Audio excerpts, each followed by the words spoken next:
जळगाव जामोद तालुक्यातल्या राजुरा धरण परिसरात 20 दिवसांपूर्वी एका महिलेचा अर्धवट जळालेल्या अवस्थेतील मृतदेह सापडला होता। या प्रकरणी पोलिसांनी मध्य प्रदेशातल्या शिवानी कळमेकर हिची हत्या झाल्याचा दावा करत तिच्या वडिलांना आणि भावाला अटक करून जेलमध्ये टाकलं। शिवानीची हत्या आम्हीच केल्याचं त्यांनी कबूलही केलं। त्यामुळे न्यायालयानं दोघांनाही न्यायालयीन कोठडीत पाठवलं। दोघेही न्यायालयीन कोठडीत असताना अचानक 28 मे रोजी शिवानीनं खगनार पोलिसात हजर होऊन मी जिवंत असल्याचा जबाब दिला।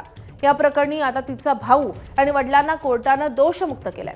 बापूराम कळमेकर आणि अजय कळमेकर यांची आज सकाळी बुलढाणा कारागृहातून सुटका होणार आहे, तर निर्दोष बापलेकाला अटक करणाऱ्या पोलिसांवर मात्र ठातूरमातूर कारवाई करण्यात आली आहे। चौकशीसाठी मध्य प्रदेशात गेलेल्या स्थानिक गुन्हे शाखेच्या पथकातील एका पोलीस उपनिरीक्षकासह 4 जणांना स्थानिक गुन्हे शाखेतून काढून पोलीस अधीक्षकांनी पोलीस मुख्यालयात बदली केली आहे। मात्र या प्रकरणातील बड्या तपास अधिकाऱ्यांवर किंवा स्थानिक जळगाव जामोद पोलिसांवर कुठलीही कारवाई झालेली नाही। आपले प्रतिनिधी संजय महाजन सध्या आपल्या सोबत आहेत। संजय, खरं तर पोलिसांची या सगळ्या प्रकरणात अक्षम्य चूक झाली आहे हे सरळ दिसतंय, मात्र असं असूनही पोलिसांवर केवळ थातूरमातूर कारवाई किंवा बदलीचीच कारवाई का झालेली आहे, या संदर्भात वरिष्ठांनी काय माहिती दिली आहे? नक्कीच माधवी, हे जे बनावट हत्याकांड प्रकरण आहे जळगाव जामोद पोलिसांचं, यात शिवानी ही जिवंत परत आल्यानंतर अक्षरशः पोलीस चक्रावलेले आहेत। पोलीस कन्फ्युजन मध्ये आहेत की करावं तर काय करावं। अद्यापही इतका मोठा अक्षम्य हलगर्जीपणा केल्यानंतरही अद्यापही तपास पथकावर किंवा यातील दोषींवर जबाबदारी निश्चित करण्यात आलेली नाही, त्यांच्यावर कुठली कारवाई नाही। पोलीस अधीक्षकांनी फक्त थातूरमातूर कारवाई करत स्थानिक गुन्हे अन्वेषण शाखेच्या 4 ते 5 कर्मचाऱ्यांची बदली मुख्यालयी केलेली आहे। मात्र या व्यतिरिक्त यात कुठलीही कारवाई नाही। खरं तर अतिशय मोठं हे प्रकरण आहे, बनावट हत्याकांडाचं हे प्रकरण समोर आलेलं आहे।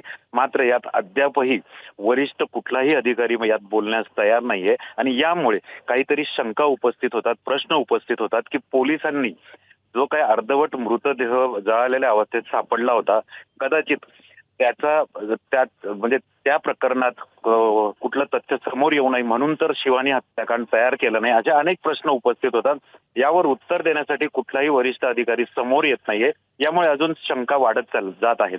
काल खरं तर शिवानी जिवंत आल्यानंतर पोलीसही चक्रावले। त्यांनी न्यायालयात सांगितलं की ही ज्या हत्येप्रकरणी आम्ही दोघांना अटक केली आहे ती व्यक्ती जिवंत आली आणि त्यामुळे न्यायालयाने काहीसं त्यांना दिलासा दिलाय, त्या दोघांना दोषमुक्त केलंय। कदाचित आज त्यांची सुटकाही होईल।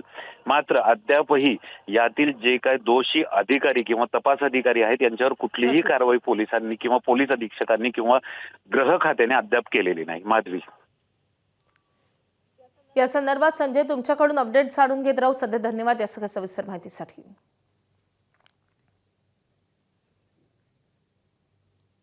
तर या संपूर्ण घटनाक्रमावर एबीपी माझाचे काही सवाल आहेत आणि या सवालांचं उत्तर खरंच बुलढाणा पोलीस देतील का, असा प्रश्नही या निमित्तानं उपस्थित होतोय। काय सवाल आहेत एबीपी माझाचे आपण पाहतोय।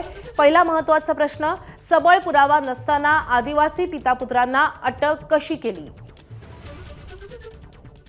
डीएनए अहवालापूर्वीच अज्ञात मृतदेह शिवानीचाच आहे हे कसं ठरवण्यात आलं? तर कळमेकर पितापुत्रांच्या 6 दिवसांच्या कोठडीत पोलिसांनी नेमकं काय शोधलं? अनोळखी मृतदेहाची ओळख पटण्यापूर्वीच पोलिसांनी निष्कर्ष कसे काढले?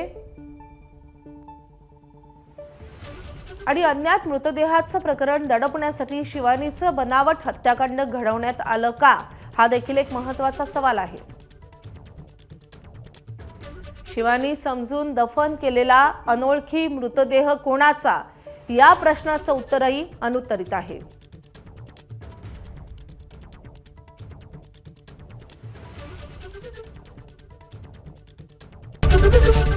एबीपी माझा, उघडा डोळे बघा नीट।